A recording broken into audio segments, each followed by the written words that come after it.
Nós vamos dar início, então, a essa mesa, Culturas e Territórios. Nós combinamos aqui uma sequência e combinamos também um tempo de mais ou menos 20 minutos para cada exposição, seguido de algum debate. Bom, a gente não controla o tempo, né? Ele é que nos leva, então eu vou tentar avisar, né, sobre o tempo, mas a gente deixa aqui os caminhos abertos por Exu, né, que é do tempo, e convido os encantados também a nos guiarem, nos inspirarem na continuidade da mesa. Nós vamos começar com a Mariana Percovitch, que é dramaturga, diretora teatral e docente no mestrado em Arte e Cultura Visual da Universidade da República, no Uruguai, mestre em Gênero e Políticas Públicas. Já lançou mais de 30 espetáculos. Como gestora, desempenhou funções como assessora de artes cênicas na Direção Nacional de Cultura do Uruguai, diretora da Escola Municipal de Arte Dramática em 2 ocasiões e diretora-geral de Cultura na cidade de Montevidéu. A gente agradece muito a presença e lhe passa a palavra. Ok. Eu vou começar com uma explicação para as pessoas que estão assistindo no YouTube. Vai ter minha fala em português, vai desaparecer essa mesa preciosa, e vão haver a tradução em português da minha fala em espanhol. E eu vou começar com, antes de colocar essa tradução, eu vou me autodescrever, por se temos algumas pessoas que não veem, que são cegas e que estão escutando. Eu sou Mariana, eu sou uma mulher branca, eu uso óculos de marco marrom, cabelo rosa, é estranho, mas sim. Uso muleta de cor rosa, combinada com cabelo, que solamente encontrei aqui no Brasil, porque nas ortopedias no Uruguai não são muito alegres, e só tem cinza ou preta. Eu gosto das cores. Eu sou portante de uma deficiência de mobilidade e de dor crônico, sou feminista e parte do coletivo LGBTQ, etc. Eu sou a L. Segundo, eu quero agradecer à cultura da universidade, a Fernando Mencarelli e a sua equipe pelos cuidados. Ontem foi o Dia Internacional dos Cuidados, e cuidar é algo que também, desde as universidades, temos que promover com programas e orçamento. Sem os cuidados, eu não teria sobrevivido. Então, obrigada. E agradecer a esta poderosa rede de universidades da América Latina e sempre agradecer a quienes trabalham políticas culturais, desenham, pensam e executam desde miradas interseccionais. Especialmente quero agradecer à professora Nilda Lino Gomes, que ontem, com sua potente intervenção, foi a única pessoa a ter mencionado até agora a palavra que todavia é a última em aparecer, capacitismo. 16% da população mundial tem deficiência. Esse é um porcentagem que se repite em nossos países. No Uruguai é o 15%. Como señala Raquel Sánchez Padilla, mulher acadêmica DEF, e como uma filha também DEF, o relato, a narrativa se crea, se recrea en el devenir de nuestro existir y en aquello que decimos acerca de nuestro existir para descolonizar y desbancar el capacitismo del discurso e incluso del no discurso social y por ende del discurso de la academia. El capacitismo es un discurso que devalúa la deficiencia frente a la valoración positiva de la integridad corporal, la cual es equiparada a una supuesta condición esencial humana de normalidad.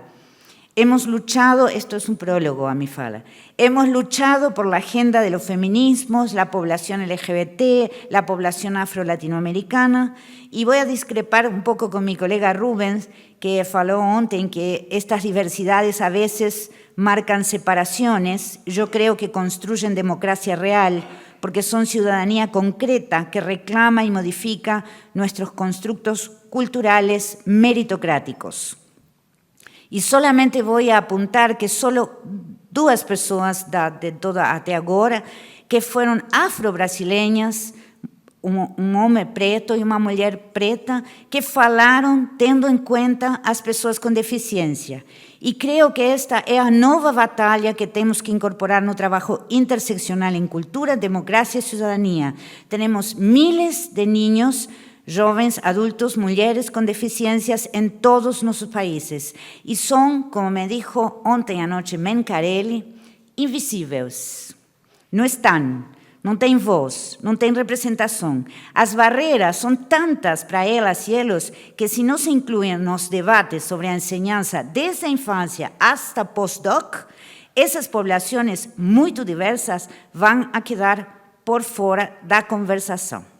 Bem, ficou o manifesto, começa a fala. Existen varias formas de entrar en la relación cultura-territorio y hacerlo con un pé en la universidad. Agrega una tercera cara a ese binomio. Pero en mi fala, o tema é a tolerancia a desigualdad. Y algunos ejemplos de políticas culturales de cogobierno comunitario que son faros en Uruguay, faros solitarios, pero que tenemos que fortalecer. Y ahora sí comenzamos con a tradução, que foi assessorada pelo equipo de...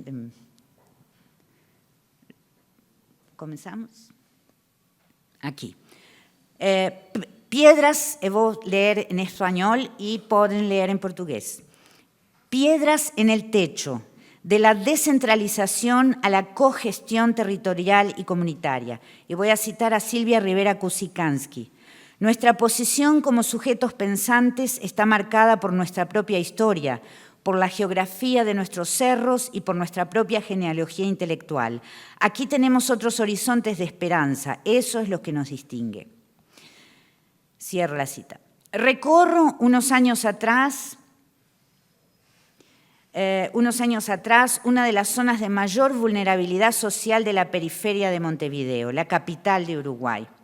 En un barrio donde las y los niños juegan con réplicas de armas, mientras los adolescentes son detenidos en el camino por la policía que los cachea en busca de drogas, en una imagen que se repite como un eterno loop de sospecha y violencia, y a pesar de eso existe un espacio que comienza a ser, entre escombros, una plaza de convivencia. Las plazas de convivencia son islas en ciertas zonas con muy poca o casi nula infraestructura para el uso del espacio público. Cuentan con juegos, a veces fuentes de agua y espacio deportivo y buena iluminación. Pero en ese barrio tomado por el narco, la obra está teniendo dificultades de instalación. Al costado, estoy con dos cosas a la vez, disculpen. Al costado de la futura plaza hay un pequeño rancho con techo de hojalata pintado de colores. Es un centro cultural que el barrio instaló. Las vecinas y vecinos levantaron el club. Cuando se mira desde afuera, se descubre un extraño jardín de piedras en su techo. Las grandes piedras grises cubren todo el techo. Son las piedras que les tiran y que los vecinos y vecinas, a pesar de todo, no quieren quitar. Mientras está reunida la Comisión de Cultura Barrial, la hojalata del techo resuena con las enormes piedras que les tiran. Las chapas abolladas se sostienen. Esas marcas son cicatrices que el Centro Cultural acepta y poco a poco los vecinos irán acercándose y ellos saben que cada día se tirarán menos piedras. Cada una de esas piedras fue arrojada como intento de expulsar a quienes se reunían allí, pero la gente había decidido quedarse y apropiarse del espacio, conquistar centímetro a centímetro el espacio circundante para que se pudiera terminar la plaza de convivencia. Como señala María José Álvarez Rivadulla, si tengo dos barrios igualmente pobres, aquel donde la gente se tiene más confianza y tiene más capacidad de actuar colectivamente, tiene siempre mejores resultados en términos de convivencia, crimen y obtención de recursos. En mis recorridas por la red de centros culturales barriales de Montevideo, visité una vecina en el salón también de techo de chapa, centro cultural de un lugar llamado Los Palomares, una zona totalmente tomada por el narcotráfico y con serios problemas de vivienda y saneamiento. La vecina encargada de un pequeño salón en el que se hacían desde cumpleaños de 15, velatorios y teatro, Me mostraba el agujero por donde entraban y salían los ladrones hacia el túnel laberinto de viviendas desordenadas. Pero ella le decía, trataba de convencer a la directora de cultura de la ciudad por qué era importante arreglar el baño y el techo del centro cultural, mientras afuera deambulaban consumidores de pasta base. En esos lugares, muchos y diversos, repartidos por todo el Uruguay, en las ciudades, pueblos e incluso en lo rural, asociados a centros educativos, sociales, deportivos, religiosos, pero sostenidos por la sociedad civil, suele haber poca presencia de la llamada cultura artística, salvo la que promueven como giras los gobiernos locales y muchas veces las prácticas artísticas, que son programas para descentralización que no conocen esos territorios ni los públicos que tendrán en la pequeña biblioteca barrial o el pequeño centro donde se toman clases de peluquería o artesanía con viejas medias de nylon que se transforman en flores. En los gobiernos de izquierda uruguaya, entre 2005 y 2020, se crearon políticas públicas orientadas a la idea de ciudadanía cultural. El doctor Hugo Achúcar, que no pudo estar en este seminario por problemas de salud, fue central en el diseño y ejecución de políticas culturales públicas de inclusión y cercanía en programas como los centros MEC del Ministerio de Educación y Cultura, las usinas de cultura, con equipamiento para grabar música, audiovisuales y dar talleres o crear. Pero estos lugares requieren recursos técnicos, infraestructura, relación con los gobiernos locales, requieren un diálogo profundo con los colectivos organizados en el territorio no hegemónico y especialmente transformándose en políticas de Estado para que se mantengan y evolucionen. Especialmente requieren de una vinculación activa con la universidad pública, la reflexión académica y el apoyo técnico para generar indicadores, evaluación, acompañamiento en los procesos que hagan ellos, ellas, que permitan la maduración de dichas políticas. Algunos programas de fondos públicos de creación y los elencos estables de la capital del país o de algunas capitales departamentales comenzaron a realizar políticas de circulación que permitieron el crecimiento de indicadores de acceso a los bienes culturales, pero siguen dependiendo del perfil y la voluntad de las personas que toman las decisiones y su priorización de la circulación como política de real extensión en relación con lo local. Lo que me interesa problematizar es la diferencia entre el desarrollo de las redes de cultura comunitaria y de organización de vecinas y vecinos y las políticas públicas de cultura o educación concebidas como espacios contenedores de actividad creadas por fuera de la comunidad local. Uruguay es un país que ha sido estudiado por un alto índice de tolerancia a la desigualdad socioeconómica. Un país con mitologías de homogeneidad étnica, social y con una perspectiva masculina y blanca en las voces de mayor autoridad en el campo de la cultura hegemónica. En América Latina somos uno de los países con distribución de ingreso igualitario, con una desigualdad media. Sin embargo, las infancias pobres vienen en aumento dramático en un país con muy baja natalidad. Se hace necesario desde la academia o la cultura, estudiar y entender percepciones y prácticas que pueden tener un efecto acentuador de las desigualdades objetivas, reproduciéndolas e impidiendo su cambio. Álvarez Rivera también señala que si hay poco encuentro de las distintas clases sociales, y yo agregaría de manera interseccional, personas con diversidad funcional, diversidades sexogenéricas, migrantes, población afro, población trans, si no está esta diversidad en los servicios y espacios públicos, así como en los barrios, se tiende a tolerar mucho más la desigualdad y los niveles de segregación. Uruguay tiene un alto índice de tolerancia sobre la desigualdad. Ese es el elefante en el living. Entonces, el sesgo de statu quo es una de las batallas culturales simbólicas que la sociedad tiene que dar, y también la universidad. En Uruguay, por ejemplo, hay estudios que analizan la idea de que la clase media meritocrática, de que quienes reciben asistencia y ayuda social son perezosas. Y tendemos a ignorar el elefante y a burlarnos de él. ¿Cómo estoy de tiempo? Voy a citar un fragmento de el libro, un rara avis en el mundo del libro, Domésticas y Esclavas, de 2018, de una empleada doméstica uruguaya llamada Mari Núñez, militante del primer sindicato de trabajadoras domésticas, quien publicó un libro que ganó un premio como revelación de la Cámara del Libro, sobre historias de un grupo que suele ser invisible en el presente, las que cuidan, limpian, alimentan a las familias en todo el país. Mujeres pobres, mujeres afro, mujeres trans, las limpiadoras, las muchachas que ayudan en casa, la doméstica, como se la suele nominar en Uruguay. En este libro están escritas historias crueles de limpiadoras, a las que le reclaman haberse comido 2 huevos por hambre. Se les echa en cara que les regalan ropa usada, o no se les respetan sus derechos laborales. Relatos descarnados y sórdidos como los que escribió Lucía Berlín en Manual para Mujeres de la Limpieza. Pero estos relatos son demasiado propios y duelen.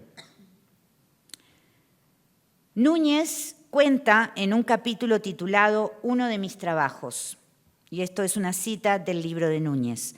Cuando volví de mi licencia, mi patrona me preguntó cómo había pasado. Le contesté que bien, que aproveché para empezar a escribir un libro. En ese mismo instante dio una carcajada de esas que brotan muy de adentro del alma. Les confieso, dice Mari, que me sorprendió, y mucho, porque en años nunca la vi reírse tanto como ese día, porque siempre está sumergida en sus problemas. Me dijo, ¿un libro? ¿Y sobre qué pensás escribir? ¿Sobre tus trabajos? Y seguían las carcajadas. Y ella dice, no me avergüenzo de ser trabajadora doméstica, al contrario, me siento orgullosa de ser lo que soy, porque estoy segura de que si fuera doctora, abogada o arquitecta, no estaría escribiendo este libro. Las trabajadoras domésticas atraviesan todos los territorios. En buses, tanto en el interior como en la capital, van de zonas semirurales a los puntos de mayor poder adquisitivo de la ciudad. Ellas usan el tiempo de sus traslados en los buses para compartir sus historias. Y muchas de ellas necesitan los centros culturales, bibliotecas barriales cerca de sus casas para que sus hijos e hijas puedan tener espacio seguro mientras limpian las casas. Y en sus escasos momentos libres, disfrutar de actividades culturales, ser protagonistas, aprender a escribir libros, atenderse en una policlínica con los servicios de primera atención e infraestructura renovada. Sin embargo, la autoidentificación de clase es subjetiva y la dignidad y el derecho a la ciudadanía cultural se trabaja. En mi experiencia uruguaya, pero también en otros países del continente, como docente artística en artes escénicas o en equipos interdisciplinarios en las universidades públicas, una de las preocupaciones mayores que se debaten entre equipos docentes es que ninguno de los jóvenes o niños o niñas que arrojaban las piedras y jugaban con armas de plástico en los barrios llegan a las aulas de formación artística. Muchos de ellos ni siquiera terminan el secundario. Y que Mari Núñez, nuestra autora citada, a la que se le rieron en la cara por declararse escritora para poder escribir y corregir, publicar su libro, necesita de apoyos y políticas que la ayuden a hacerlo.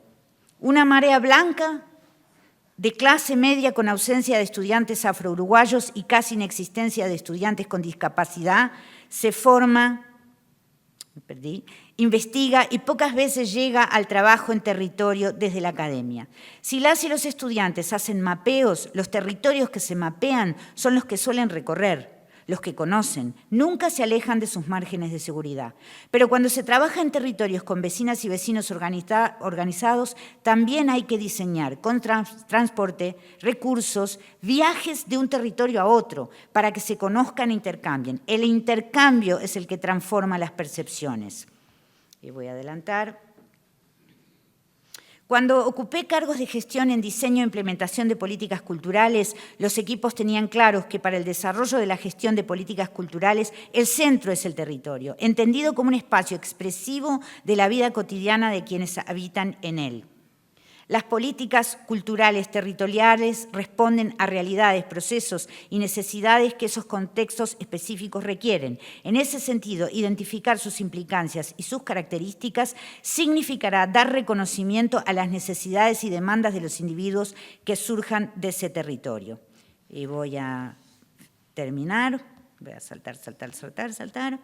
Y solamente voy a intentar colocar un video breve, muy breve, sobre un centro cultural. Esos faros que eu falei son centros culturales que estão na periferia da cidade de Montevideo e que começam como uma iniciativa do bairro, da comunidade, e que tem uma co-governança com o governo da cidade, neste caso, e que não são pontos de cultura, não são o que a gente está acostumada a ter, são outra coisa. A Universidade da República fez uma pesquisa sobre o impacto da construção de uma inversão de $5 milhões num bairro que se chama Flor de Maronhas e construiu o Cresce. E aqui, esse é 2 minutos da pesquisa da UDELAR sobre o impacto desse trabalho do Cresce no Flor de Maronhas, no território periférico. Espero que...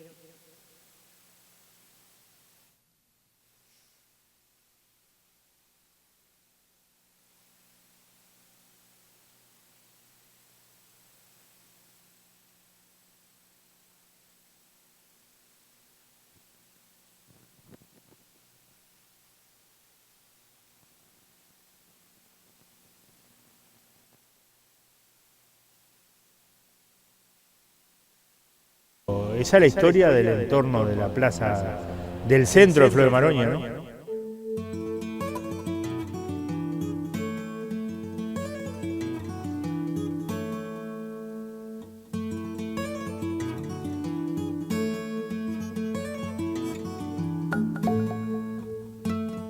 El CRECE fue creado porque había una organización social que trabajaba hace más de 45 años, que trabaja en el barrio, brindando un servicio que basábamos el servicio en el carnaval, pero que teníamos distintas organizaciones sociales, se hacía talleres, teníamos una policlínica que se mantenía en ese ámbito y que el CRECE vino a englobar toda esa parte. Fue también un proceso porque no estaba anclado la policlínica, era solo un complejo cultural. Después, viendo la policlínica nuestra que estaba soleta, que no tenía tantos servicios que el barrio necesitaba mucho más servicios, y se creó la policlínica nueva y fue el complemento también. El CRECE es una construcción de hace unos cuantos años instalada en Flor de Maroña, en especial por la voluntad, la cabeza y el marco ideológico de un grupo de vecinos y vecinas, que después se materializa con una tremenda obra y con un gran esfuerzo del Estado en la incorporación de recursos humanos y materiales para que esa idea brille mucho más, que esa idea del club de baby fútbol, la canchita de básquetbol, la plaza, el espacio público, el teatro, los talleres, para que brille mucho más esa idea y dignifique 100% al barrio y genere acceso y democratice lo que son las prácticas corporales, el deporte, la cultura, las artes en el territorio de Flor de Maroña. Eso creo que es el CRECE. Ya se hacían actividades que tenían que ver con el deporte, con la cultura y con la salud, con la antigua.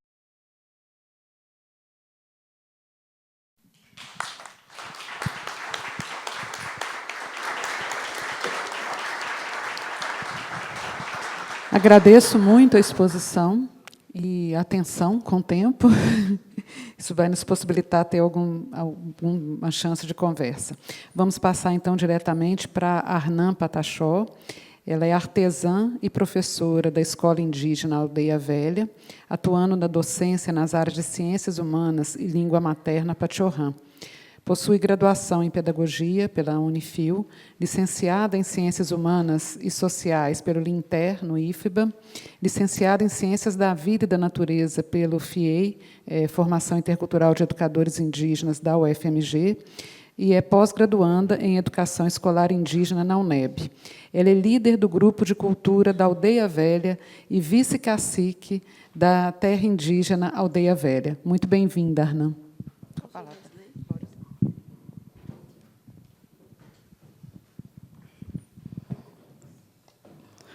Hayo kwanja ha hochomam Me achorna pataxó umpu pataxirritape, Porto Seguro, Bahia.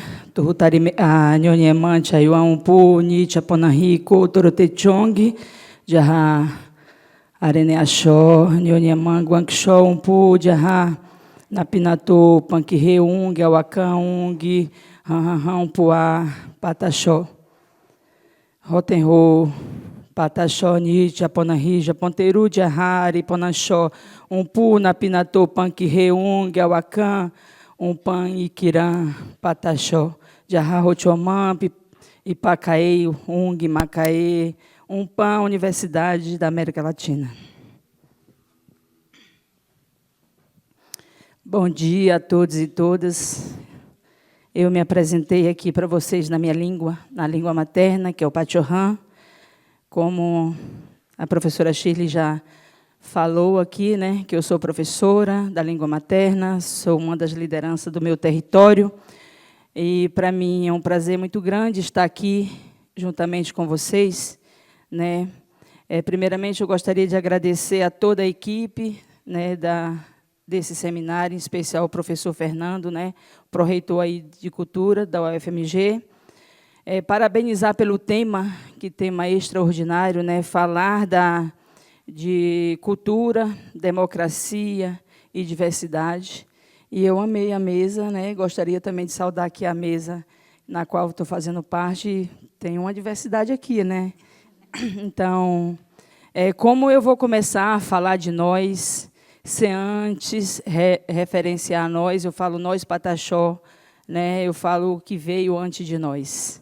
Né? Geralmente, quando nós vamos começar, a gente sempre pede licença aos nossos anciãos, aos nossos antepassados, para falar um pouco da nossa história, né? Para falar um pouco da história do povo Pataxó, porque o nosso povo é um povo da coletividade.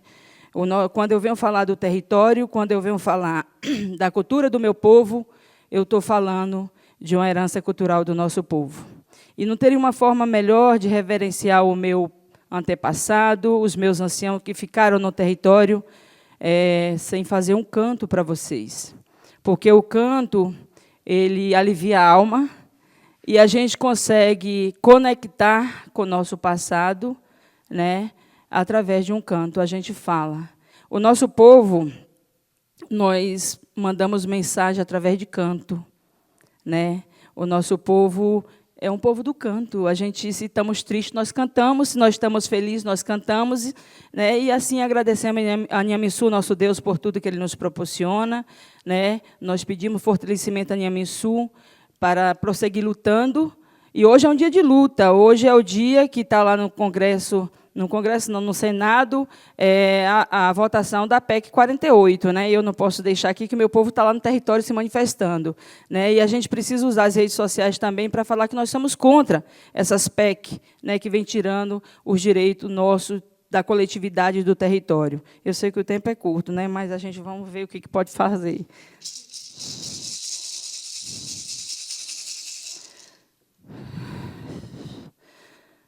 Arna erton kana pataxi,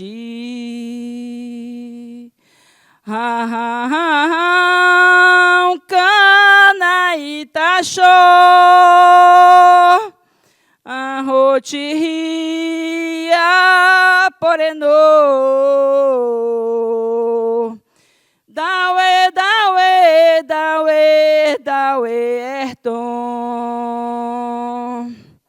Arna erton kana pataxi, kana itaxó, arrotiria poreno, dawe dawe dawe dawe erton. A minha aldeia vou pedir licença. Na minha aldeia nós queremos ramear. Sou rei de batalha. Na minha aldeia sou guerreira de lá. Sou rei de batalha. Na minha aldeia sou guerreira de lá. Na minha aldeia vou pedir licença. Na minha aldeia nós queremos arenear. Sou rei de batalha. Na minha aldeia sou guerreira de lá. Sou rei de batalha. Na minha aldeia sou guerreira de lá. Nichaueri. Agora vamos para a minha fala, né?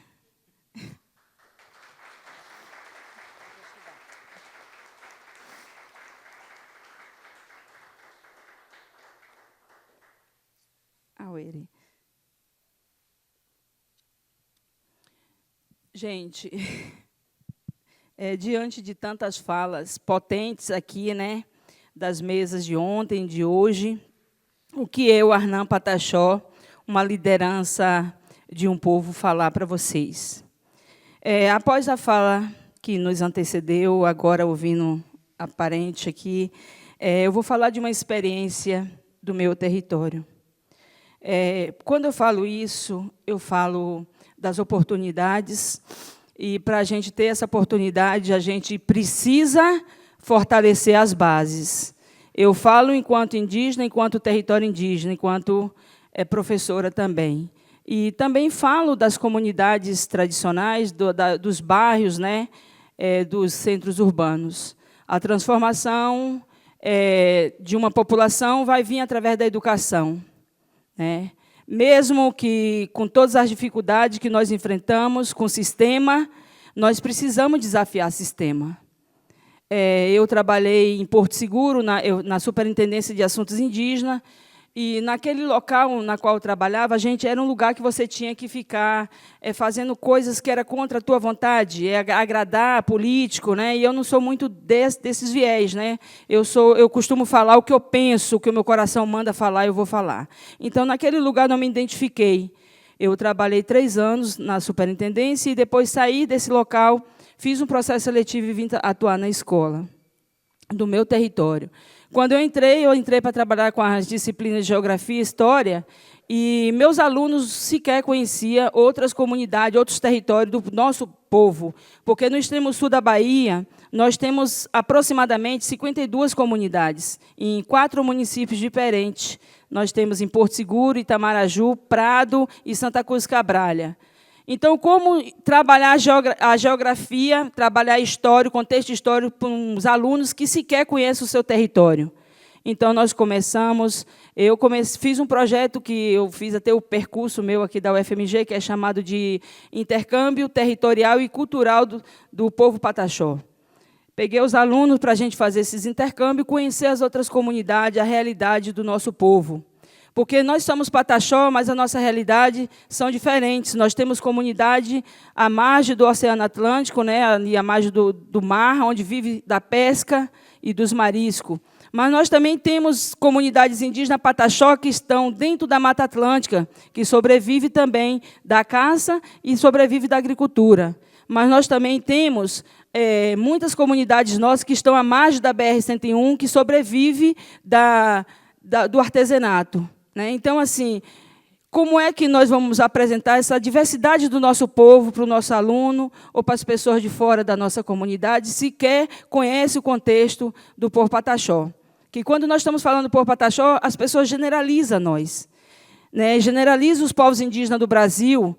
Né? Eu estou falando aqui a diversidade do povo Pataxó, mas se eu estender mais esse leque, você vai perceber como é diferente as outras etnias. Aqui, por exemplo, no FIEI, nós temos aí o Chacriabá, nós temos os Machacali, que só se comunica na língua, né? Nós temos os Pataxó, temos Krenak, né? Então, assim, cada um com sua particularidade. Mas muitas pessoas do Brasil, eles acham que somos todos iguais. Nós somos diferentes. Né? Nós somos povos indígenas do território brasileiro, mas somos diferentes. Como somos Pataxó, também somos diferentes. Nós temos cada um sua particularidade. Então, eu acho que nós começamos a revolucionar nesse intercâmbio dentro do meu território. Conhecemos todas as aldeias do município de Porto Seguro, saímos de Porto Seguro, nós fomos para Prado, mas isso, para acontecer, foi um grande desafio, né? Apresentar o projeto para a Secretaria Municipal, eles já disse o não. Por quê? Porque sai do orçamento deles. Porque se você sair de um território que as comunidades é mais ou menos 150 a 200 quilômetros distante uma da outra. Então, não teria como você ir e voltar ao mesmo dia. Você teria que dormir. Para você dormir com 40 meninos, 40 alunos jovens, eles comem muito, né? Eles gostam de tomar o café da manhã, eles comem. Então, precisa de alimento. Automaticamente, a Secretaria de Educação não vai aprovar um projeto desse, porque vai aumentar o custo, porque a merenda escolar vem ali o mínimo, não é? E quando você vai aprovar um projeto desse, você precisa colocar um custo maior no almoço, na janta, no café da manhã, né? E aí, a Secretaria de Educação, ela não... No primeiro momento, não deu certo. Eu entrei na escola para trabalhar em 2013. Nesse mesmo ano, estava acontecendo a Marcha do Povo Pataxó na aldeia Pé do Monte. A aldeia Pé do Monte, quem não conhece, é o Monte Pascoal, é onde conhecido também como a baliza do Brasil, né? É um ponto de referência para o nosso povo. Eu falei, não, a gente tem que ir nesse movimento mesmo, que a gente vai ter que dar um jeito de chegar até lá. Nesse movimento, eu teria a oportunidade de apresentar para os meus alunos todos os heróis do meu povo. Né? Não tem os heróis de história de quadrinhos, né?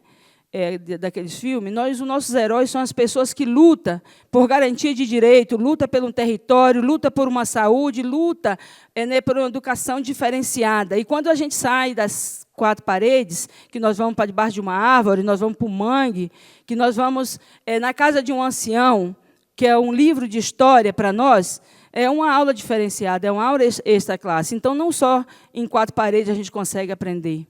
Então, nós tínhamos que chegar até o pé do monte. Nós batíamos em várias portas, foi muito difícil, mas conseguimos parceria. Primeiro, conseguimos a parceria do Grupo de Cultura, que eles fazem a apresentação fora para doar o recurso para a gente comprar os alimentos. Fui atrás de um transporte com um parceiro de fora, para que a gente conseguisse o transporte para chegar até a comunidade. E o outro desafio, que seria o desafio maior, é convencer os pais a deixar os filhos irem, né, ficar 3 dias fora da comunidade. Os pais que têm aqueles filhos mais comportados, eles não quiseram deixar, ficaram com medo. Então, nós pegamos aqueles mais abençoados da comunidade, foi o que os pais deixaram. Mas o projeto tinha que dar certo, né? A gente tinha que conversar. Eu, com o coração apertado, fui conversar com meus alunos e falei, estou confiando em vocês, né? Falei para ele como era o primeiro intercâmbio que nós estávamos fazendo e tinha que dar certo. Precisava dar certo para que a gente buscasse os pais como parceiros e, através dos pais, nós poderíamos conquistar a Secretaria Municipal. Este ano, nós fizemos o 11º intercâmbio. Por que eu estou falando isso para vocês? Porque, quando você fortalece a juventude dentro do seu território, que ele se empodera dentro do conhecimento da história do teu povo, esses mesmos alunos vão chegar na universidade. Esses mesmos alunos vão vir com uma potência muito grande para falar de nós para outras pessoas. Esses mesmos alunos vão estar em palestra assim como essa, falando do nosso povo, né? Tirando a nossa história de lá do território para levar para o mundo. E nós só vamos conseguir fazer isso quando nós preparamos a base. E a base está lá dentro do território, né? E dentro do território, dentro dos movimentos. Porque hoje eu acredito que vai ter muitos jovens, né? O tema da minha fala é cultura e território. Esses 2 temas eles estão entrelaçados para nós. Quando nós estamos na luta por território, nós estamos ali com nossos adereços, nós estamos com as nossas pinturas, nós estamos com nossos cantos, né? Então, assim, não consegue separar o território da nossa cultura. Está junto, né? Então, assim, é um tema que, na hora que eu olhei, eu falei, poxa, mas eu vou falar de mais prática do que teoria, né? Porque nós somos da prática mesmo. É do toque do maracá, é do canto, é das pinturas, né? E de todos esses elementos na qual que eu nem me descrevi, que quando a parente descreveu assim, eu falei, se eu for fazer isso aqui, né, eu acho que algumas pessoas gostariam de saber como eu estou do lado de cá, né? Mas é muita coisa. Eu gosto do colorido, eu gosto de muita coisa. Tem gente que combina, eu não combino nada, gente. Não tem esse negócio de combinação comigo, que cor tem que ser. Não, para mim, eu usei, gostei, tá bom. Eu tenho que gostar, né? Eu não ligo muito para essas coisas de combinação. Eu gosto de cores, gosto de colorido. Então, isso faz parte do nosso ser pataxó, né? Quando nós vamos para um evento nosso, nós usamos cores. E a natureza foi assim, muito generosa com a nossa gente, com o nosso povo. Nós temos os pigmentos da nossa pintura, que é o urucum. Nós temos o barro, né? Argila, amarela, branca. Nós também fazemos a mistura de preto com o amarelo, fica verde. Né? Nós temos o preto aí do carvão. Então, nós temos cores maravilhosas para que a gente podemos estar usando. Né? Aí, representando a nossa origem, a nossa identidade, a nossa cultura. Então, não tem como eu estar sempre assim combinando. Então, quando eu ouvi a mesa anterior falando da questão política, né, da questão da exploração da terra, né? Porque hoje a maioria das pessoas estão lutando, estão aí querendo tirar as terras das mãos dos povos indígenas para fazer a exploração, né? Para desmatar, para escavar, para fazer mineração, para várias coisas estão querendo, né? Então, quando o João César estava falando dessa exploração, e parecia Davi Capenau, que tem aquele livro A Queda do Céu. Ele faz esse livro com a visão cosmológica, né, de como está sendo. Hoje está tudo mudado, hoje a natureza está falando com o ser humano. Será por que aconteceu aquilo lá no sul do país? Né? Por que o tempo está tão quente? Será a natureza está falando? Né? A natureza está gemendo, ela está pedindo socorro e está falando conosco. Mas a visão capitalista não deixa, né? Não para, porque quanto mais tem, mais quer. Né? Aí ele está falando, parece que é o fim do mundo. Será que é o fim do mundo? É uma pergunta para nós. Também aí vem um livro de Ailton Krenak, né? Como adiar o fim do mundo? Como adiar o fim do mundo? Será que tem como adiar o fim do mundo? Será que o ser humano consegue adiar? Porque estamos vivendo um colapso, né? Da natureza. Nós passamos por uma pandemia. Nessa pandemia, eu estava na UFMG estudando, tem 5 minutos aqui para mim, olha o tempo, né? Eu estava na UFMG, eu fiz Ciências Humanas e Sociais aqui na UFMG, fiquei 2 anos, foi 1 ano e meio, acho, sem vir aqui, interagir com o nosso povo, com a aula presencial. Muitas coisas nós tivemos que aprender nesse processo de afastamento, né? Mas, ao mesmo tempo, você vê que passou a questão do Covid, as pessoas começam a esquecer e fazer as mesmas práticas, né? Parece que não aprenderam nada com essa pandemia na qual nós vivenciamos, que perdemos milhões de pessoas pelo mundo afora. Né? Para nós, povo, foi muito difícil, porque nós é da coletividade. Foi uma coisa mais difícil que teve, foi afastar a gente, porque o Covid faz nós se afastar. No nosso território, todo mundo se conhece, todo mundo se cumprimenta, por mais que você tenha 500 famílias, né, nós nos conhecemos, todo mundo sabe quem é quem. Nós falamos um com o outro, nós se comunicamos o tempo inteiro. Se um está doente, a gente tem que visitar. E como falar com os mais velhos, que não pode visitar quem está doente de Covid? Como é que você vai conscientizar essas pessoas que têm a cultura de visitar, de cuidar de quem está doente? Então, assim, tem muitas coisas que é importante nessas discussões, né, aqui, principalmente com pessoas aqui dos países latino-americanos, né, a gente conhecer a realidade de outros países, e quando a gente vai perceber, parece a nossa realidade. Ontem foi dito aqui sobre a questão de desacreditar em coisas que, às vezes, você vê lá algumas pesquisas, por exemplo, online, e você nem responde. Sabe por quê? Porque a gente passa a desacreditar nas leis, né? Porque as coisas acontecem e as pessoas são denunciadas e nada acontece de prática, de punição. Né? Então, assim, mas a gente não pode deixar de acreditar. Nós não podemos deixar de acreditar, principalmente as pessoas que pensam em um mundo melhor, principalmente nós, professores, que somos formadores de opiniões, né? Mostrar para as pessoas, porque as pessoas do bem desistir e desacreditar, as pessoas do mal vão se multiplicar. E as coisas ruins vão aumentando ainda mais. né, dentro dos territórios. Como foi dito aqui a questão do narcotráfico, né? Dentro dos territórios já chegou também, infelizmente.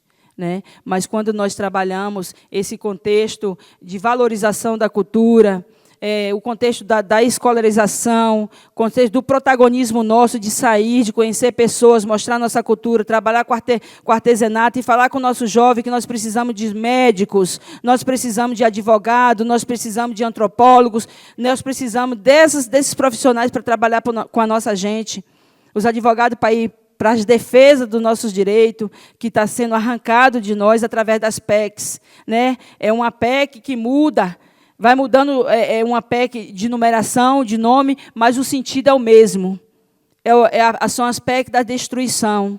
Né? E nós, dos territórios, estamos passando por isso, estamos sofrendo isso, estamos o tempo inteiro lutando por essas garantias. Né? Garantia de estarmos também dentro desses espaços da universidade. Nós também lutamos pelas cotas, nós também lutamos pelas bolsas estudantis, né? Para garantir, não é só entrar nas universidades, é permanecer dentro das universidades. Porque para nós de território é muito difícil. É muito difícil. Eu acho, assim, meu esposo está fazendo doutorado aqui na UFMG. Nos primeiros dias ele pensou em desistir. Desistir por quê? Porque é difícil você viver em uma cidade grande que ninguém se fala, ninguém se conhece, ninguém se cumprimenta, ninguém se abraça. O nosso território, a gente fala de todo mundo. A gente conversa com todo mundo. E, para a gente se manter aqui, a gente precisa dessa coletividade. A gente divide até as angústias. E hoje, agora, atualmente, está acontecendo o módulo do FIEI, onde está aí, todos os estudantes, Chacreabá, Machacali, Meu Povo, Pataxó também estão aí. Eles conseguem se manter aqui porque estão juntos. Porque dos rituais, como eu falei, através de um ritual, de um canto, a gente consegue se conectar com o nosso território. A gente consegue se fortalecer através do canto, porque o canto, a gente canta e encanta, porque a gente consegue falar com nossos antepassados através de um canto. Quando a gente quer buscar eles, é o canto que a gente puxa e ele vem. Então, assim, a gente precisa estarmos juntos para cantar, para usar os incensos, né, no momento certo, e a gente permanecer firme fora do território. Só vai saber o que eu estou falando aqui quem sabe, quem já morou no território. Ou quando sai para você vir para uma selva de pedra como essa. Né? Mas é necessário vir. A gente precisa vir. Porque a gente precisa de médico atendendo dentro das nossas matas. Porque tem muitos médicos que tem muitas comunidades do nosso povo que estão sem médicos até hoje, porque ninguém quer atender em um lugar que é estrada de chão, que você vai gastar 150 quilômetros de estrada de chão para chegar em uma aldeia, onde você vai atender em um consultório precário, que não tem ar-condicionado e não tem nenhum tipo de conforto. Só o nosso povo, para vir para as universidades, buscar esse conhecimento e voltar para as comunidades para atender o nosso povo. Então, nós sabemos da necessidade. Nós sabemos a necessidade de sair de lá e doer na alma ficando nessa cidade grande. Nós sabemos. E eu acho que Ângelo, meu esposo, que está aqui me acompanhando também, ele se sente mais confortável quando nós estamos aqui, quando todo o nosso povo está aqui. É diferente. Né? Então, assim, eu acho que eu encerro a minha fala falando que a gente precisa sangrar, mas precisa sair do território para vir em busca desse conhecimento. E nós não vamos deixar de ser mais indígena ou menos indígena porque estamos aqui fora. Porque nós precisamos se fortalecer, culturalmente falando, dentro do território, pisando no chão do território, para a gente sair e vir falar para outras pessoas quem somos nós. Né? E também precisamos sair daqui, depois voltar para o território falando de nós para nós. É assim que a gente precisa ser, no mais Nitiauere.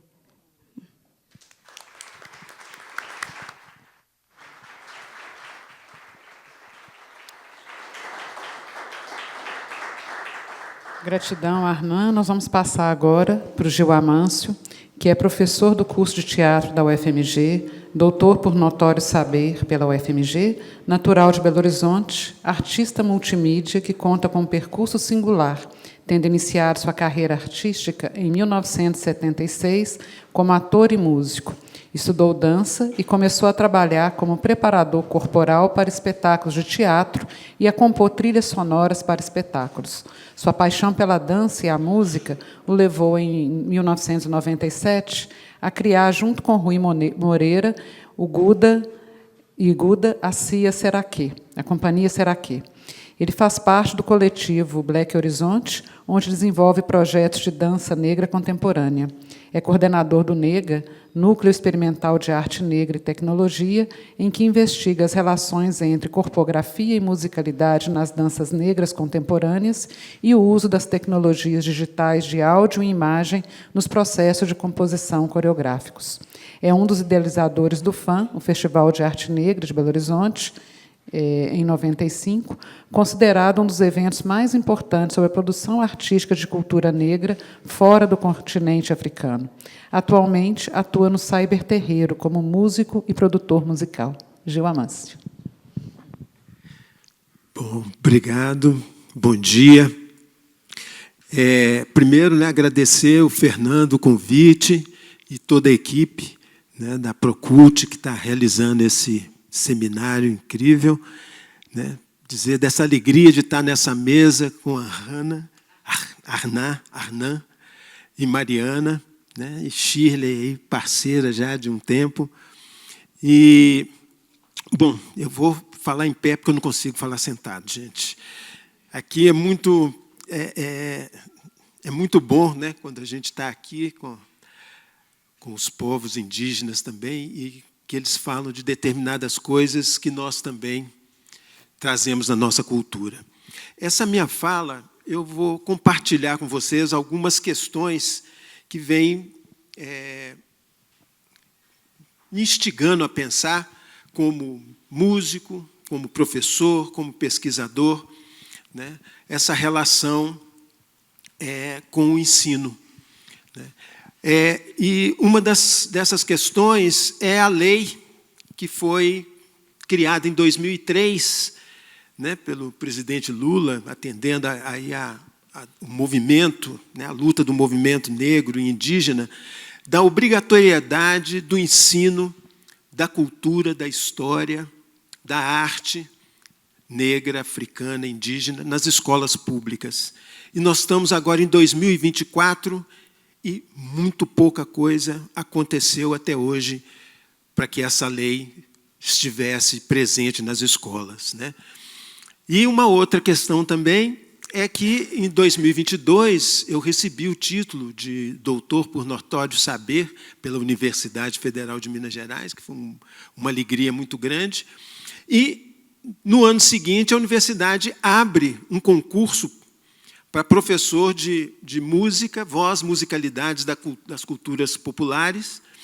E eu vou e faço o concurso. A Mônica, que está ali, me provocou nesse lugar. Eu agradeço. E faço o concurso e passo. E aí eu sou hoje calouro docente da UFMG. E também essa experiência dentro da universidade tem me provocado também a pensar essa questão do ensino da arte dentro da escola, e que é uma questão que eu vi que tinha uma relação muito grande com o tema dessa mesa, que é território e culturas. E como disse a Arnan, oh meu Deus, Arnan, desculpa, Arnan, vou aprender. Arnan a gente não separa nas culturas indígenas e africanas a cultura do território. O território nos molda para fazer a cultura e a cultura também molda o território, constitui o território. Então, eu vou começar também, porque nós somos um povo do canto e da dança, e pedir licença.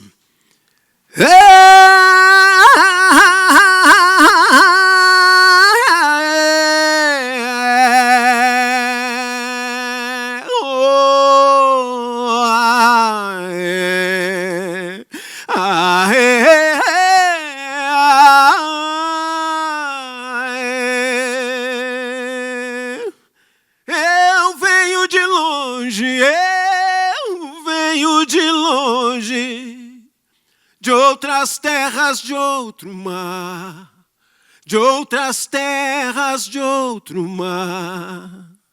Eu aqui peço licença, para nessa casa entrar, para em sua casa entrar.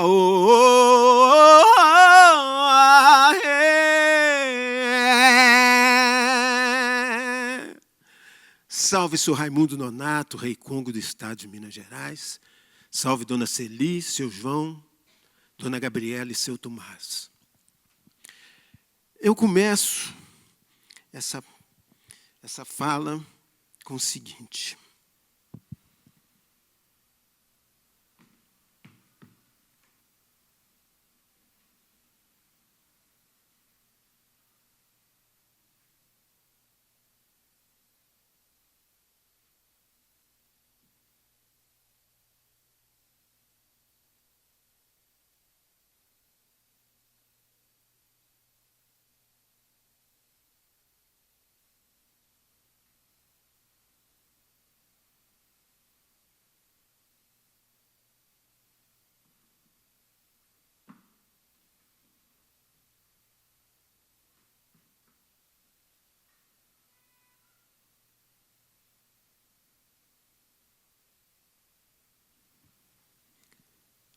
Isso é dança ou é música?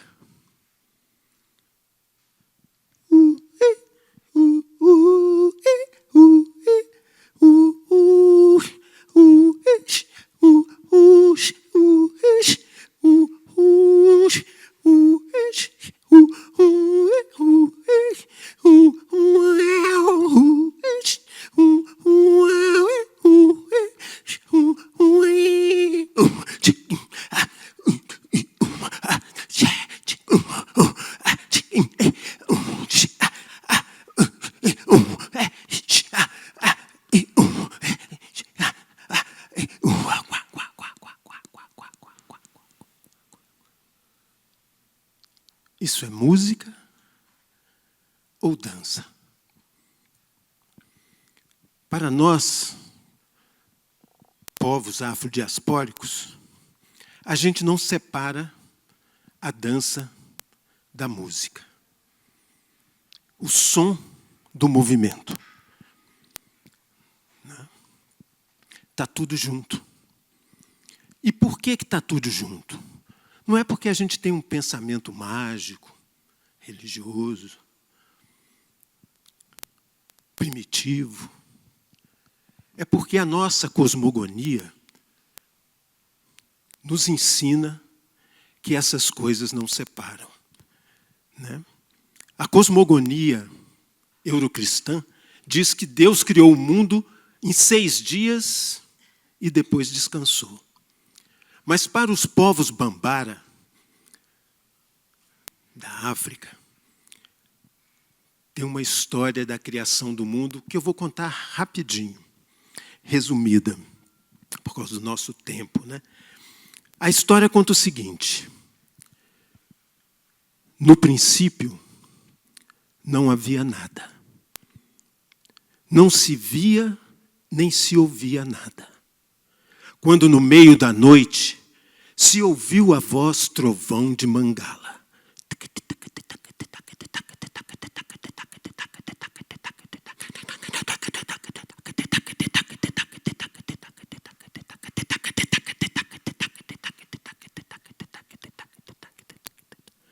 O canto de Mangala, ritmado, gera movimento e acorda as forças adormecidas do universo.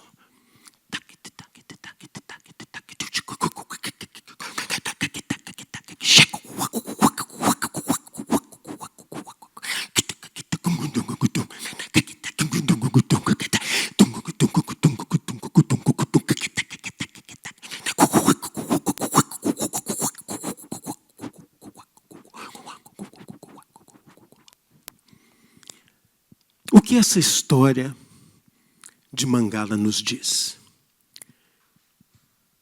Que o som ritmado gera movimento. E movimento gera vida.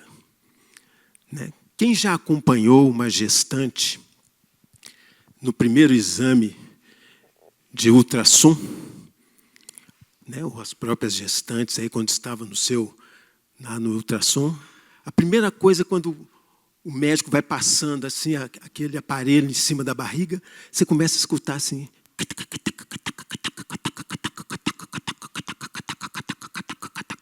E aí, na medida que ele vai mexendo, ele começa a escutar assim.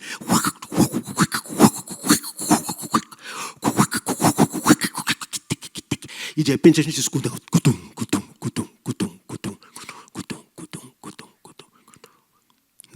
A primeira imagem é aquele coraçãozinho pulsando. Depois a gente começa a ouvir o sangue correndo. É assim que um avô, na África, contava para o seu neto como a gente veio ao mundo, contando a história de Mangala.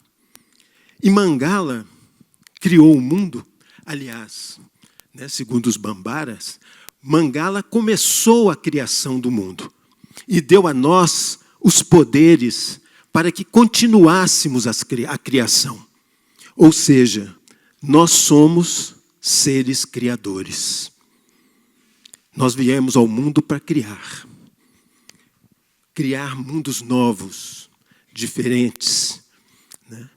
E eu acho que aí a gente cai no nosso tema, né? Territórios e culturas. Quando a gente fala disso, a gente não pode esquecer que são territórios e culturas em disputa. A gente não pode falar que são territórios e culturas que estão harmoniosamente distribuídos no mundo. Né? Eles estão em disputa. E eu acho que a gente precisa entender essas culturas para fazer aquilo que o Nego Bispo fala, a confluência.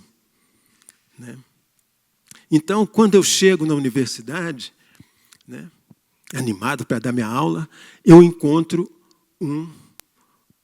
uma grade curricular que diz assim: você vai dar aula de música e você vai dar aula de corpo.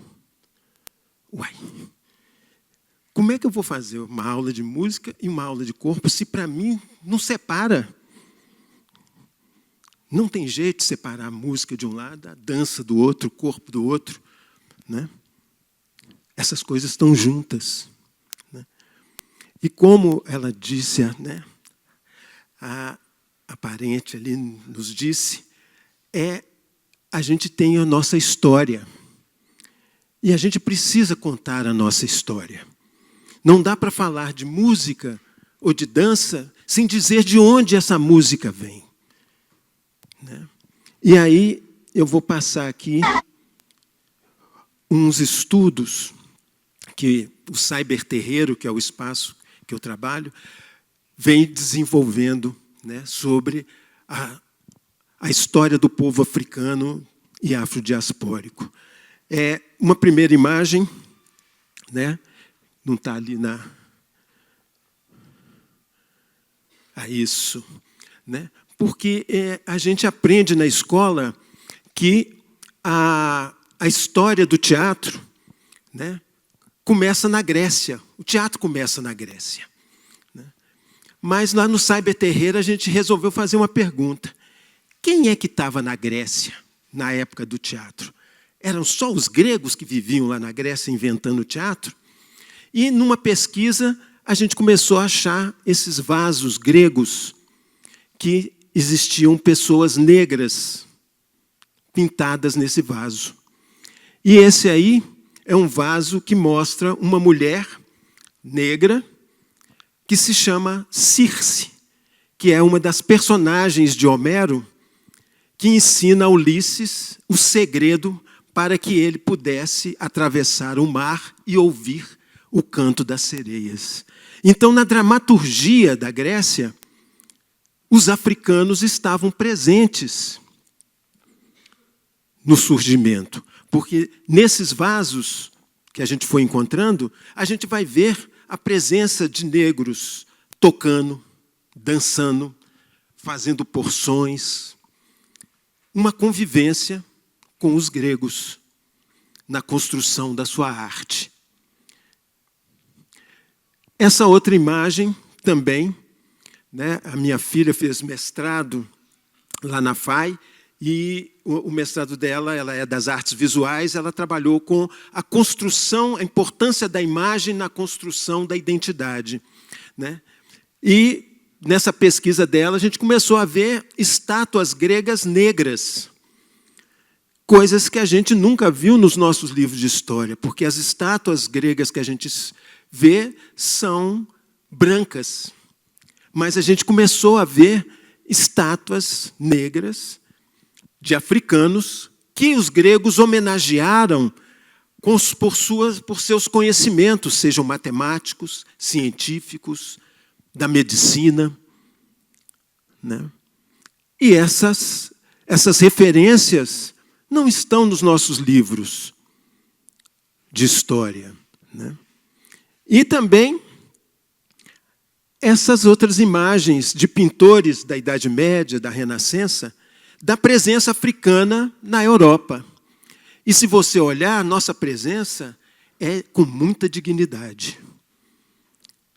Estamos com trajes muito, como diz a turma da favela, nos panos, né? A gente está nos panos. E com joias, porque nós dominávamos a tecelagem e dominávamos não só a mineração, mas a metalurgia. A gente produzia joias na África. A gente tinha esse conhecimento. E é tanto que quando a gente... Parece que as coisas são meio, né, assim, naturais, aconteceu, né? Mas para... Vou ligar o WhatsApp. Velocidade 2 no WhatsApp aqui.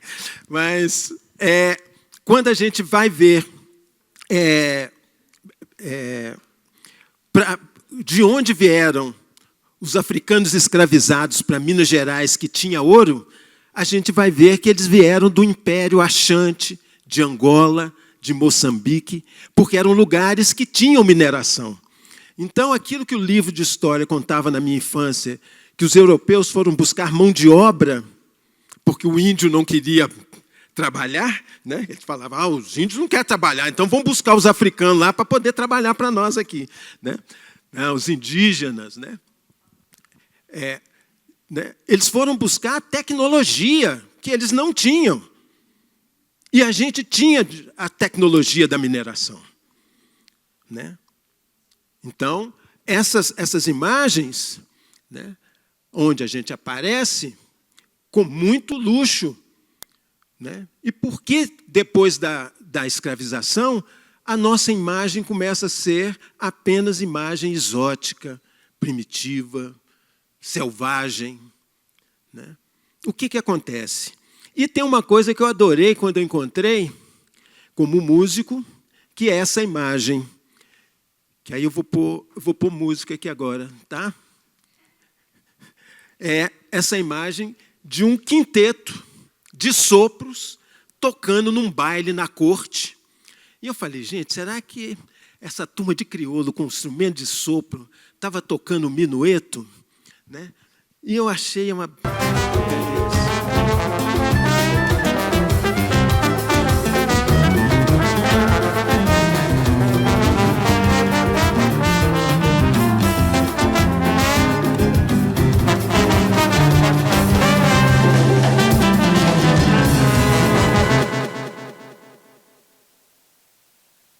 Informações nos foram negadas, nos são negadas até hoje, né? Como se a Europa fosse algo limpo, um rio claro, limpo, que não houve uma participação da África, né, na civilização do povo europeu, porque a gente detinha conhecimentos, né, que os europeus não tinham, um modo de habitar o mundo que os europeus não tinham, né? Então, a questão do território e da cultura, né, para mim, hoje, é uma questão muito importante, né, que eu acho que esse seminário está trazendo essa questão, né, porque eu acho que a gente precisa entender esses modos de habitar o mundo que estão presentes, né, dentro da escola e que a gente não olha para eles, né? E uma outra coisa importante, para finalizar, é que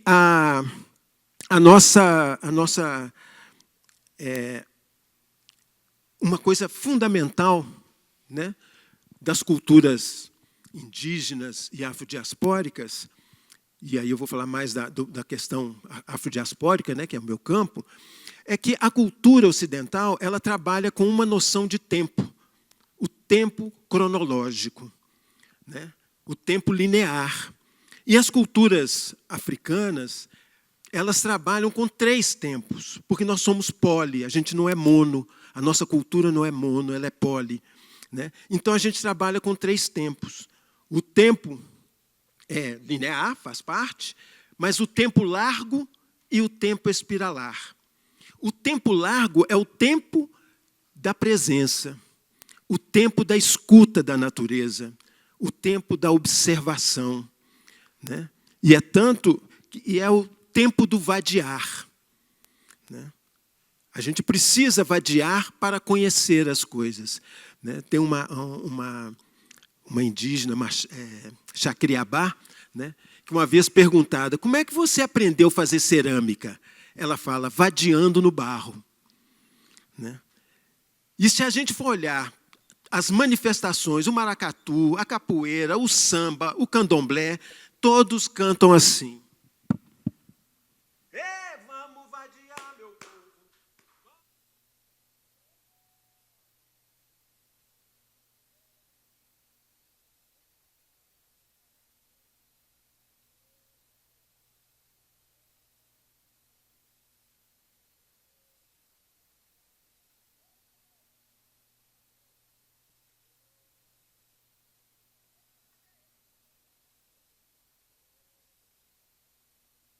É isso aí. Por que uma canção dessa merece que o Estado brasileiro, após a abolição da escravatura, crie a lei da vadiagem? Nos proibir de vadiar.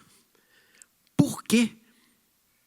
Porque quando a gente está vadiando, a gente produz conhecimento. Quando a gente está vadiando, a gente está pensando. Vadiar é tempo para pensar, para criar, porque a gente sabe que para criar a gente precisa ficar à toa, né?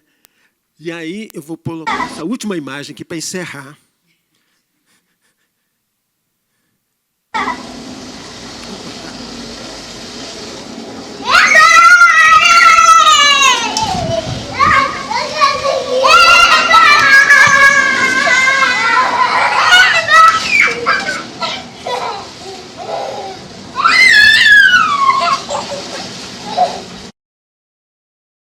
Essas 2 crianças, elas estavam na parede ali, sentada, vadiando no terreiro, sem fazer nada, sem querer nada. E, de repente, o vento fala, quer brincar? Vem brincar comigo. E o vento levanta o plástico. E aí elas passa ali. E brinca, e o vento levanta, elas vão para lá e vão para cá, né? Acho que uma das poucas pessoas que compreendeu o brincar é um cientista chamado Nicoleles, um neurocientista. Numa entrevista dele, ele fala, o cientista é a pessoa que é paga para brincar, para continuar a ser criança. Porque a gente só inventa coisa nova se a gente está à toa. Eu paro por aqui, muito obrigado.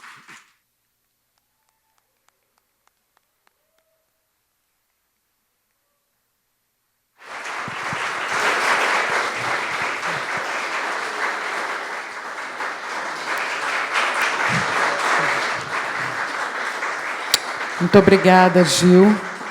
Na verdade, muito obrigada a essa mesa. Eu acho que foi uma grande oportunidade para mim poder ter partilhado esse momento, desse encontro de vocês 3. Nós vamos abrir 15 minutos para questões. Eu estou aqui hoje tentando correr atrás do tempo, né? Então, se tivermos questões, temos aí alguns minutinhos. Não sei se chegou alguma por WhatsApp, pelo YouTube, parece que não, né? Bom, enquanto as pessoas se organizam e a gente vê se vamos, de fato, ter alguma questão, eu queria colocar algumas para vocês, né? Primeiro, eu penso que essa mesa ela nos provocou e muito em relação, inclusive, às discussões anteriores. Algumas foram retomadas aqui. Uma das primeiras que me veio à mente é como nós pensamos o que é chamado identitarismo diante dessa mesa que esteve aqui, né? Então, enquanto a diversidade se manifesta, como ela se manifesta, como a diferença se apresenta e que dinâmicas políticas nós extraímos dessa presença para pensar as relações território, cultura, atravessadas por relações de poder, que são relações políticas. Eu acho que essa foi uma das questões que certamente esteve aqui em pauta, né? Eu acho que também a gente pode se interrogar sobre como precisamos e podemos sair do âmbito do exótico aceitável, né, para borrar as fronteiras de territórios, né, e pensando a partir dos territórios de saber. Me parece que esse é um dos nossos desafios, né? Não configurar territórios de saber que são preenchidos por lugares específicos da diversidade, muito diminutos, né? Muito restritos, né? Para pensar como essa presença, ultrapassando esse exótico aceitável, pode borrar as fronteiras do saber. Uma outra que eu acho que está muito presente no que Arnan nos traz é o nosso dilema entre a diversidade de territórios e a homogeneização globalizante do mercado, da exploração capitalista. Me parece que esse é um dilema que essa mesa nos permite, né, nos faz confrontar. Uma outra questão, né, Gil, que nós já temos conversado há muito, né, que é a inseparabilidade de dimensões que foram cindidas pelo pensamento ocidental. E me parece que o território é uma dessas dimensões, porque todas as três exposições nos fizeram pensar que cultura e território não são dimensões separáveis, como outras que nós pudermos abordar em relação a território, né? Mas eu penso que eu vou deixar todas essas questões pairando, porque nós ainda temos tempo de seminário, e talvez trazer para vocês três, né, ainda com um diálogo com o que a Mariana nos trouxe, né, sobre como o intercâmbio é o que transforma as percepções e as relações, né. Aqui nós tratamos muito do intercâmbio, da interculturalidade. Esse não é um conceito muito simples, né? Nas Américas, ele é muito confiscado politicamente, mas, de todo modo, eu acho que ele faz parte também do que nós temos feito, e trago como questão para vocês três, se puderem pensar, né, imediatamente, como esse encontro ou esse intercâmbio que ocorreu nos permite pensar os desafios políticos atuais para o campo da cultura, né? O que nós podemos, né, ainda pensar a partir daqui. Eu sei que é uma questão muito imediata, né? E nós estamos falando ainda, partilhando as emoções desse momento que nos atravessam, mas seria a questão que eu colocaria para a gente pensar, né, juntas aqui com vocês, e para ainda escutar nesse tempo que ainda temos, né? Isso não impede que outras questões se levantem, é só para vocês já irem, né?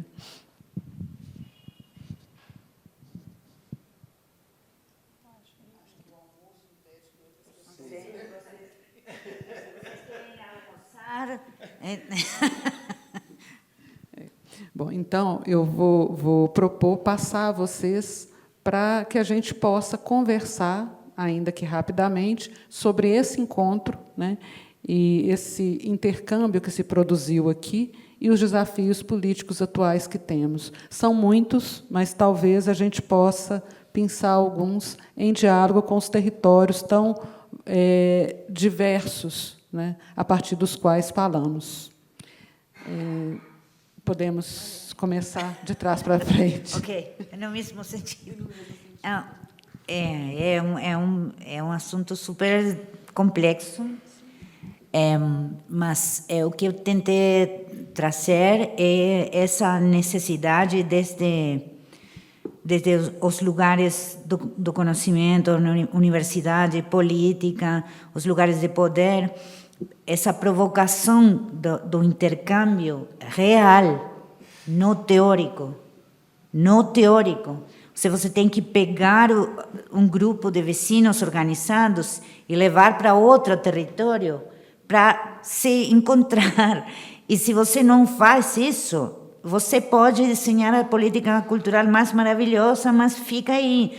Então, porque estamos escutando aqui neste seminário muito sobre as direitas também no Uruguai, o que fizeram foi parar certas políticas culturais centradas nos territórios, mas esse centro, o Cresce ou outros que temos, eles se sustêm porque é a gente que sustém, é o vizinho que sustém, é a Mari, a empregada doméstica, são eles. Então, também esse assunto do status quo, do elefante na sala, que não queremos mirar, que essa situação de privilégio, eu acho que não podemos pensar... estava pensando na poderosa fala anterior à nossa, que foi incrível, vocês estavam super atrapalhados, e sabe que eu sou professora de literatura, e eu escutava você, tuas referências europeias, sabe, que eu adoro também, e eu pensava no livro da Mari, da empregada doméstica, eu falava, puxa, temos que tentar também atravessar os territórios das referências, não? Com as mulheres pretas, com as mulheres afro, sabe, essa é uma preocupação e é muito difícil quando você passa ao terreno da política. Então, ontem a gente falava, não, a universidade tem que contribuir com desenhos das políticas públicas, sim, mas também os territórios têm que contribuir. E a universidade tem que deixar-se atravessar por outros olhares. Por isso, eu agradeço esse privilégio de estar sentada aqui com vocês, porque é muito emocionante, é muito interpelante, e eu só tenho que dizer graças. Então, pergunta difícil de responder, né? Mas, assim, a gente só defende o que a gente conhece, né? Então, esse intercâmbio, a gente precisa sair da teoria e também ir para a prática. Quando você tem o contato direto, você com o outro, você começa a conhecer e começa a defender. E nessa questão política de centrão, direita ou esquerda, a gente também precisa debater dentro das questões territoriais, dentro da base, para que as pessoas conheçam o que cada um defende. Porque a gente tem perdido muito, né, com discursos de ódio. E tem muitas pessoas que não têm muito acesso à rede social, então nós que somos formadores de opinião, eu acho que nós, enquanto povos indígenas, nós fizemos isso desde a eleição passada para presidente, tanto que nós conseguimos eleger 2 deputadas federal, né, que foi Sônia Guajajara, mas está no Ministério dos Povos Indígenas, e Célia Chacriabá, porque da intensa divulgação dentro dos territórios. Né? Então, a gente precisa falar. Política é uma coisa chata pra caramba, mas a gente precisa falar. A gente precisa orientar a juventude, principalmente, que vai votar pela primeira vez, que é oba-oba, eles não têm noção do que é, mas o nosso a gente leva para dentro das manifestações para ficar naquela BR escaldante, com sol quente na cabeça, para eles entenderem que precisa analisar o seu voto. E o poder emana do povo quando o povo sabe votar. Então, assim, nós, povos indígenas do Brasil, temos feito isso, e conhecer a diversidade do outro, a gente precisa estar junto para que a gente faça defesa, né? Então, quando o parente aqui, Gil, falou, né, da gente que não foi escravizado, nós tentamos, né? Mas o nosso povo conhecia o território melhor que ninguém, fugir, não tentou escravizar tanto assim. Aí nós temos essa ideia de que nós somos preguiçosos, não somos. Nós somos muito trabalhadores, graças a Deus, né? Se você vê as artes que nós fazemos aí, a arquitetura que nosso povo faz, muito tem que ir para a universidade, nós já temos nato, é nosso, né? Então, é isso que eu gostaria de falar, eu acho, espero que tenha contribuído, mas antes de terminar, depois eu queria fazer o canto de despedida. Oi. Essa questão do intercâmbio é muito incrível, mas assim, me lembra uma coisa, que quando eu era mais jovem, a gente encontrava com a pessoa, você dava 3 beijinhos. Aí depois a gente começou a cansar de dar 3, alguém apareceu do Rio e falou assim, lá no Rio só dão 2. A gente fala, melhor, 2 beijinhos. De repente a gente começou a, não, 2 está muito, um beijinho, dava um beijinho. Hoje a gente fala, um beijo. E agora nem fala mais, a gente manda uma figurinha. Né? Então, quer dizer, cada vez o corpo comparece menos. E eu acho que essa é uma questão. Né? O corpo precisa estar presente, a gente precisa trazer os corpos, as corpas, né, para estarem juntos quando Nossa Senhora, a Arna conta, né, que ela pegou os 40 estudantes, levou para cá, levou para lá, levou para cá, dificuldade, alimentação, não sei, né? Quer dizer, eu imagino como é que esses meninos chegaram, não é? Rico de conhecimento, porque o corpo experimentou. Né? Então, eu acho que nós precisamos resgatar, né, brigar por esses orçamentos que nos permitem deslocar. É fundamental conviver com o outro. Né? A gente está na alegria aqui dessa mesa. Poxa, olha aqui. Quando que na época, né, da minha juventude, eu vi uma mesa assim? Não tinha. Os povos indígenas estavam longe de estar sentados numa mesa com uma pessoa negra, com uma pessoa lésbica, deficiente, né? Não existia isso. E quando a gente começa a falar, opa, peraí, a gente está aqui. Então, trazer os corpos, eu acho que é a coisa fundamental, né? A presença. Bem, então, acho que a gente não tem mais fôlego para a questão. Acho que os corpos estão começando a falar assim, comida. A gente vai passar, então, para a Arnan, que vai fazer um canto de encerramento dessa manhã. A gente agradece, né, muito o que nós tivemos aqui. Isso.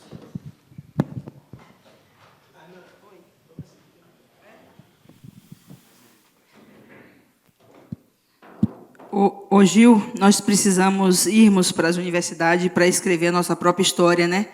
E ver mais imagens dos nossos povos, né? Aí exposta nos livros com a verdadeira história, né? E escrever também, como disse, dói na alma, mas precisamos escrever. Então vamos lá.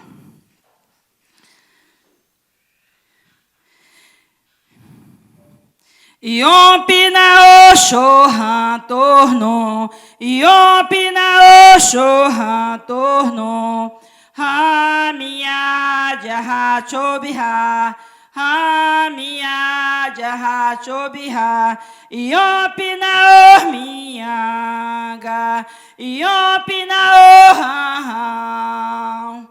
Iompina maturemba, Iompina maturemba. Hey, hey, hey, hey, hey, hey, hey, hey, hey, hey, hey, hey, hey, hey, hey, hey, hey.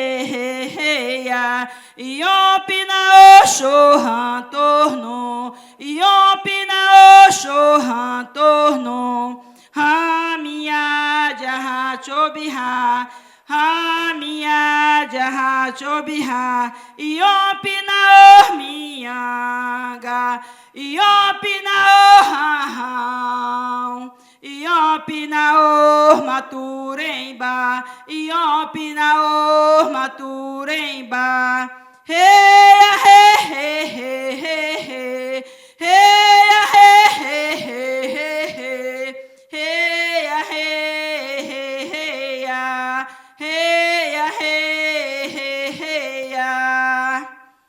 E eu nasci na Mata Verde, onde tem os palmeiras. E eu nasci na Mata Verde, onde tem os palmeiras. Adeus, ó meus irmãos de luz, até o dia que eu voltar. Adeus, ó meus irmãos de luz, até o dia que eu voltar. Mas quando precisar de mim, só manda me chamar. Mas quando precisar de mim, só manda me chamar. Eu moro na Gruta das Pedras, não é difícil de me encontrar. Eu moro na Gruta das Pedras, não é difícil de me encontrar. E eu nasci na Mata Verde, onde tem os palmeiras. E eu nasci na Mata Verde, onde tem os palmeiras. Adeus, ó meus irmãos de luz, até o dia que eu voltar. Adeus, ó meus irmãos de luz, até o dia que eu voltar. Mas quando precisar de mim, só manda me chamar. Mas quando precisar de mim, só manda me chamar. Eu moro na Gruta das Pedras, não é difícil de me encontrar. Eu moro na Gruta das Pedras, não é difícil de me encontrar. Nietzsche Aueri, muito obrigado, foi um prazer estar com vocês.